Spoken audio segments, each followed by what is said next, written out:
इस वीडियो में हम एक प्रॉब्लम सॉल्व करने वाले हैं। वो प्रॉब्लम है, हमें मैग्नेटिक फील्ड निकालनी है किस डिस्ट्रीब्यूशन के। एक हमारे पास इनफाइनाइट यूनिफॉर्म सरफेस करंट का डिस्ट्रीब्यूशन है और एक करंट जो है वो फ्लो कर रहा है एक्स डायरेक्शन में और जो प्लेन है वो हमें गिवन है एक्स वाई प्लेन। यानी इन जनरल हमारे पास एक शीट है, प्लेन शीट, जिसपे करंट फ्लो कर रहा है। उस करंट की वजह से हमको मैग्नेटिक फील्ड निकालनी है। उस मैग्नेटिक फील्ड का कितना वेरिएशन होगा मैग्नीट्यूड के फॉर्म में और उसका क्या डायरेक्शन होगा वो हम जानते हैं। वायर के अराउंड हमने मैग्नेटिक फील्ड निकाली एम्पियर्स लॉ का यूज़ करके, बायोट-सावर्ट लॉ का यूज़ करके। इस प्रॉब्लम में हम मैग्नेटिक फील्ड निकालेंगे due to distribution of current over a surface और एम्पियर्स लॉ का यूज़ करके। तो चलिए चलते हैं, इस प्रॉब्लम को करते हैं सॉल्व। इस प्रॉब्लम को समझते हैं, इंटरेस्टिंग प्रॉब्लम है। डायरेक्शंस को लेके आपके काफ़ी सारे जो डाउट है, कॉन्सेप्ट जो मिस कॉन्सेप्ट है, वो इसमें मैं क्लियर करने की पूरी कोशिश करूँगा। तो सबसे पहले बनाते हैं अपना एक प्लेन, एक coordinate system X Y Z, क्योंकि 2 डायमेंशनल प्रॉब्लम है। ये हमने लिया एक्स, ये लिया हमने वाई और ये लिया हमने Z. Okay, X Y Z हमने बना ली तीनों एक्सिस। अब हम क्या करने वाले हैं, इसमें हम रखेंगे एक प्लेन शीट। तो प्लेन शीट जो है वो है हमारी एक्स और वाई प्लेन में। एक्स और वाई प्लेन में ये हमारे पास एक प्लेन शीट हम ले लेते हैं। जेड में फिक्स जेड पे ये एक प्लेन शीट हमने एक्स वाई प्लेन में ले रखा। ठीक है, ये एक प्लेन शीट एक्स वाई में रख दी हमने। ठीक है, समझ में आ रहा है। ये शीट है कोई जो कि एक फिक्स प्लेन, मान लीजिए ये कोई शीट है मेरे पास।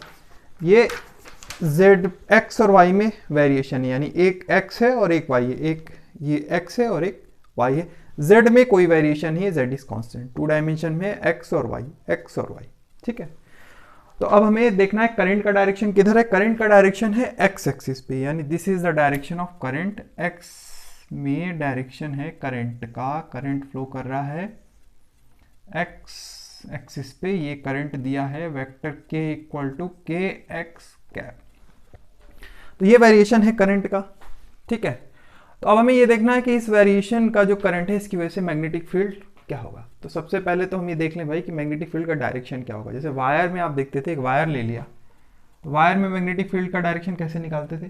तो इस वायर के अराउंड आपको पता है मैग्नेटिक फील्ड का जो डायरेक्शन होगा वो एक सर्कुलर मैग्नेटिक फील्ड मिलेगी। इधर कैसी होगी, इधर होगी इनवर्ड, यहाँ पे होगी आउटवर्ड डायरेक्शन में, एक सर्कुलर फॉर्म कर लिया। ठीक, तो ये आपने डायरेक्शन मैग्नेटिक फील्ड निकाला। पर ये क्या है कि यहाँ पे एक वायर नहीं है, they are multiple wire, infinite wire ना। एक शीट है, उसमें शीट में पूरी करंट फ्लो कर रही है। तो अब इसमें डायरेक्शन हम कैसे देखेंगे। ठीक, मैग्नेटिक फील्ड का डायरेक्शन क्या होगा ये जरा ये समझते हैं।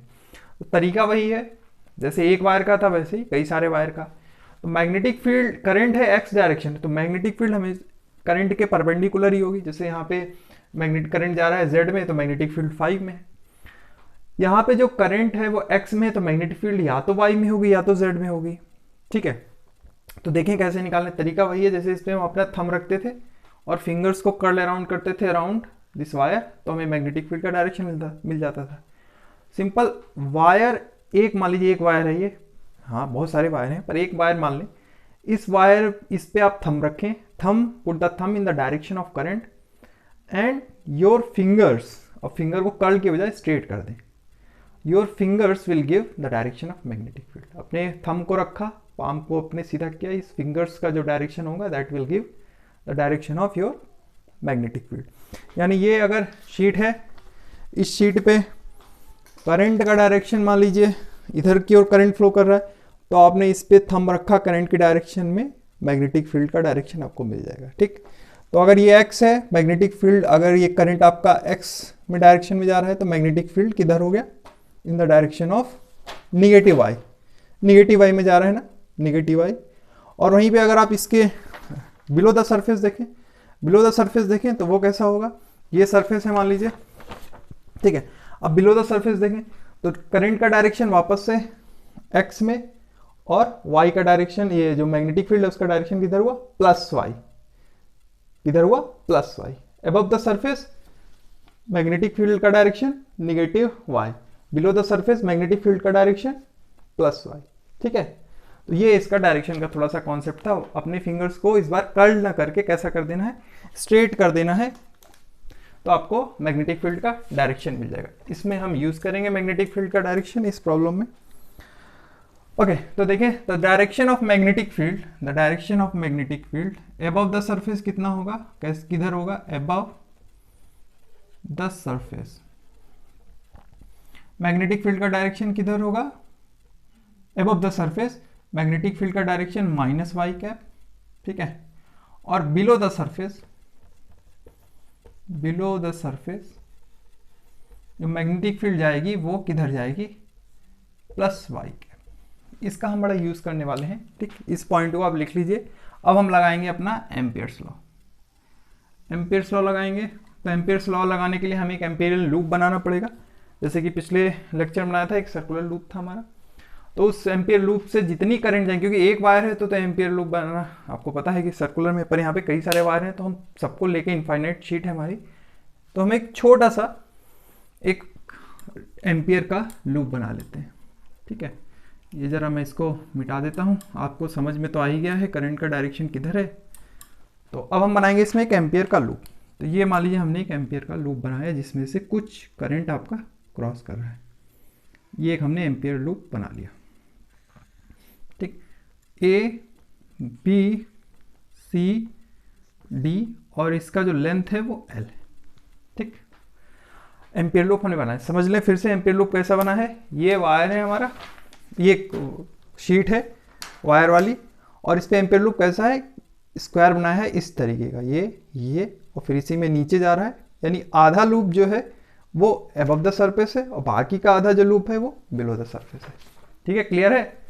यानी ये प्लेन है, इस प्लेन पे ये एम्पियर लूप बनाया हुआ है। ये प्लेन है शीट, ठीक है, और उस पे एम्पियर लूप इस तरीके का डिजाइन किया हुआ है, ठीक। यानी उस एम्पियर लूप से कुछ करंट परपेंडिकुलर से ऐसे निकल रहा है, ठीक। तो देखते हैं जरा इसकी मैग्नेटिक फील्ड एम्पियर्स लॉ लगा के। तो एम्पियर्स लॉ क्या बोलता है, the magnetic field over this closed curve, जो कि हमारा कर्व यहाँ पे रेक्टेंगल लिया हुआ है हमने, close loop, is equal to mu naught times enclose current. यानी इस लूप से, इस क्लोज एम्पियर लूप से कितना करंट पास करेगा वो इसके इक्वल होगा। अब यहां पे जरा समझेंगे बी डॉट डी एल हम कैसे निकालें। तो बी डॉट डी एल जो होगा टोटल हमारा, टोटल जो बी डॉट डी एल होगा जरा समझे ये कितना है। यानी मैग्नेटिक फील्ड को इस पूरे लूप के अलॉन्ग हमको इंडिकेट करना है, तो इसको छोटे छोटे पार्ट्स में डिवाइड कर लें। इस पूरे को बनाने के लिए हम पहले लेते हैं ए बी, ए से बी गए, पहले ए से गए B, B dot D L पूरा बनाएंगे, कर्व को, लूप को पूरा करेंगे, प्लस फिर आए बी से डी में आए, बी से आए डी में, B dot D L, plus D से जाएंगे सी में, डी से गए सी में, B dot D L, plus अब जाएंगे सी से जाएंगे ए में, सी से गए ए में, बी डॉट डी एल। ये चारों को हम अलग अलग निकालेंगे और फिर देखेंगे कि हमारा इनको चारों को ऐड करके कितना आता है। तो सबसे पहले निकालते हैं ए बी। ए बी में देखते हैं, ए से बी में सबसे पहले निकालेंगे अपना A B, B dot D L, ठीक। ध्यान से देखें, ए से जा रहे हैं बी में, तो ए बी में देखें जैसे कि लिखा है above the surface, magnetic field का डायरेक्शन किधर है, माइनस वाई कैप, ठीक। मैग्नेटिक फील्ड इस साइड है। और ए से बी में जा रहे हैं तो जो हमने छोटा सा एलिमेंट ले लिया डी एल, उसका डायरेक्शन किधर है, माइनस वाई। तो ये दोनों माइनस में जा रहे हैं, ए से बी में जा रहे हैं, यहां से इधर जा रहे हैं ना, इधर एम्पियर लूप में ए से बी पूरा लूप जा रहे हैं, इस तरीके से जा रहे हैं, A to B to D to C to A. तो डी एल का डायरेक्शन और बी का डायरेक्शन मैग्नेटिक फील्ड का above the surface minus Y, they are parallel. Angle कितना हुआ, 0 हुआ। दोनों वेक्टर हैं, डॉट प्रोडक्ट खोलेंगे तो बी डी एल कॉस 0। तो इसको इंटीग्रेट करेंगे तो हमें मिलेगा b इंटू एल, वायर की लेंथ l, ये वायर नहीं एम्पियर लूप की जो एक साइड है वो है l। समझ गए, फिर से बता दें, यहां से a से गए b में, a से b में गए तो dl का direction minus Y cap, magnetic field का above the surface direction minus Y cap, दोनों यहाँ पे का डायरेक्शन सेम है तो एंगल दोनों के बीच 0, तो हमें मिला BL। यानी जब A से B में जा रहे हैं तो B इंटू DL का जो इंडिकेशन होगा वो देगा BL। ठीक है, अब सेकेंड पार्ट BD में देखते हैं। सर चारों हम देख लेंगे। सेकेंड जरा देखें, सेकेंड केस, सेकेंड में हम जरा देखते हैं कितना आ रहा है। तो ये है हमारा B डॉट DL। अब ध्यान दें, मैग्नेटिक फील्ड का डायरेक्शन अभी देखो किधर है, ये B से जा रहे हैं D में। ठीक, तो मैग्नेटिक फील्ड का डायरेक्शन किधर है? ठीक है, तो वाई प्लेन में है ना, चाहे प्लस हो चाहे माइनस, हाफ लूप में इधर है, हाफ में इधर है, पर है तो वाई में। ठीक, ओवरऑल। और जो हमारा L ले रहे हैं उसका डायरेक्शन किधर है? L ले रहे हैं उसका डायरेक्शन किधर है? Negative Z। तो जो लेंथ है एम्पियर लूप, जो लेंथ ले रहे हैं एम्पियर लूप का, उसका डायरेक्शन वो है Z में, और जो मैग्नेटिक फील्ड है वो है Y में। तो हर पॉइंट पे, each and every point, magnetic field और इस जो एम्पियर लूप का जो लेंथ ले रहे हैं DL, वो दोनों हमेशा परपेंडिकुलर रहेंगे इन दोनों के बीच, किसी भी पॉइंट पे ले लें। हालांकि ये हाफ में है, हाफ में above the surface below the surface है, पर कहीं पे भी रहेंगे, दोनों डिफरेंट एक्सिस पे हैं। मैग्नेटिक फील्ड है वो वाई में रहेगी ओवरऑल, और जो हम ये ले रहे हैं अपना एलिमेंट, एम्पियर लूप का जो लेंथ एलिमेंट है वो है DL, और उन दोनों के बीच एंगल कितना है? हर पॉइंट पे ये मिलेगा आपको BDL cos π/2। तो cos π/2 हो गया 0। ठीक है, समझ गए? मैग्नेटिक फील्ड और जो DL है उन दोनों के बीच angle they are perpendicular. Next, अब आते हैं D to C में। D to C B dot DL। अच्छा, तो BDL, अब देखो इनके बीच एंगल कितना है? cos। अब magnetic field below the surface, अभी देखिए कॉपी में अपने क्या लिखा है? Plus y, below the surface plus y, और जा रहे हैं D to C, तो DL का जो डायरेक्शन है वो भी प्लस y, दोनों है पैरेलल, तो इनके बीच एंगल हो गया 0। तो फिर से मिल गया इनका इंटीग्रेशन BL। अब लास्ट C2 है, सेम है। C2 जब आ जाएंगे A B डॉट DL, तो ये कितना देगा? C2 गए A, तो जब हम C से जाएंगे A, तो हमारा जो इनके बीच एंगल कितना है? अब इस बार फिर से वही कंडीशन आ गई, यानी जैसे पहले कंडीशन आई थी। पहले कंडीशन क्या थी? दोनों के बीच, यानी जो मैग्नेटिक फील्ड है वो Y पे है, Y एक्सिस में जा रही है हमारी, और जो DL ले रहे हैं वो फिर से प्लस Z में, तो दोनों के बीच एंगल जो है वो कितना है? फिर से π/2। तो दोनों का ये आ गया 0। तो ओवरऑल जो वैल्यू मिली हमें कितनी मिली? B डॉट DL का जो इंटीग्रेशन आया वो कितना आया? पूरे कर्व के अलॉन्ग कितना आया?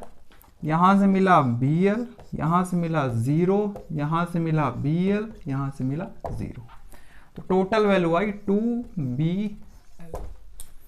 ठीक, ये तो हमारे हो गया लेफ्ट हैंड साइड, यानी एम्पियर्स लूप का ये वैल्यू हमें कितनी मिली?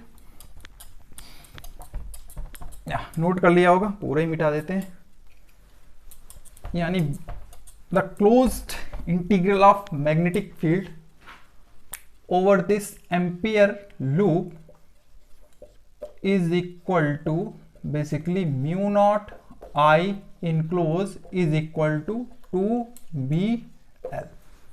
ठीक है, अब जो करंट है वो सरफेस करंट के फॉर्म में दे रखा है। तो सरफेस करंट यानी जो K हो है that is equal to current per unit width of the wire means I/L।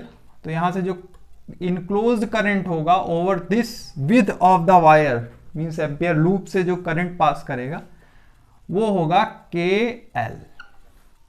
इसको यहां रख दें, तो यहां से मिला 2BL equal to mu naught times KL।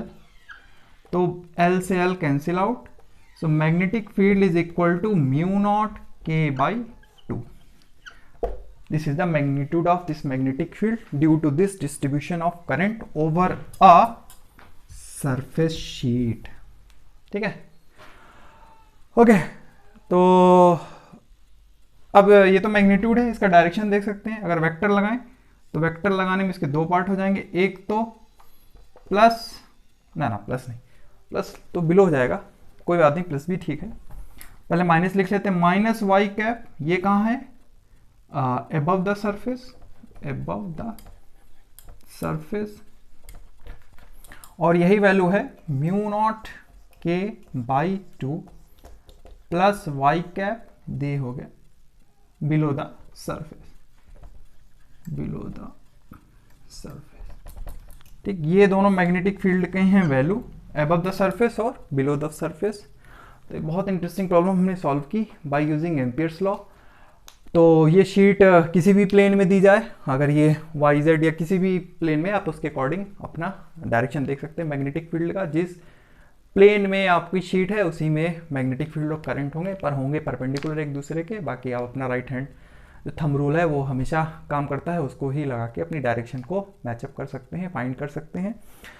तो इस वीडियो से रिलेटेड कोई क्वेरी हो तो उसको कमेंट बॉक्स में ज़रूर बताएं। तो ये एम्पियर्स लॉ का हमने किया एप्लीकेशन, और भी न्यूमेरिकल इस पर करेंगे, पर जो थ्योरेटिकल स्टडी हम करने वाले हैं वो मेरे ख्याल से नेक्स्ट वीडियो में मैं थोड़ा सा फैराडेज लॉ का डिस्कशन करूंगा, जो कि नेक्स्ट हमारा वीडियो रहेगा फैराडेज लॉ पे। मिलते हैं फिर अगले वीडियो में, तब तक के लिए पढ़ाई करें। Bye bye, take care, thank you.